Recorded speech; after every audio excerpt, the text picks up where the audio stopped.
বন্ধুরা দেখো আজ কি মাছ নিয়ে এসেছে। দেখো মাছটা কিন্তু খেতে দারুণ স্বাদ, ঝাল দেয়া করো আর যাই করো, এটা কিন্তু বাটা মাছ নয়। ঠিক আছে, এটা বাটা মাছ নয়।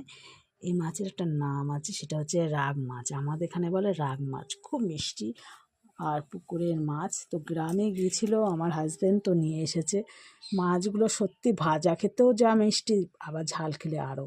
আবার তার সঙ্গে নিয়ে এসে দেখো ক্যাঁকড়া। কী করি বলো তো? তো এই দেখো মাছ কটা ভেজেছি। ভেজে মাছ ভাজা খেতে কার কার না ভালো লাগে, আমার তো খুব ভালো লাগে, আমার হাজব্যান্ডেরও খুব ভালো লাগে গরম ভাতে মাছ ভাজা। আর এই ক্যাঁকড়া কটায় দেখো বেছে ভালো করে ধুয়ে তেলে একটু নাড়িয়ে না নিলে ক্যাঁকড়া ভালো লাগে না। তো ক্যাঁকড়ার ঝাল, ক্যাঁকড়ার ঝোল, ক্যাঁকড়ার টক ভালোই লাগে না, যারা ভালোবাসে ক্যাঁকড়া। তো আমাদের এই যে গ্রাম থেকে নিয়ে এসেছে, তো এটা করব ঝোল। তো এ দেখো বেগুন কেটে রেখেছি।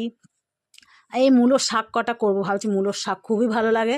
তো বেগুন কেটে রেখে দিয়েছি, এর সঙ্গে আলু দেবো আর মশলা পিষে। এই দেখো আমার ক্যাঁকড়ার ঝোল রেডি। কেমন লাগছে বলো দেখে নি।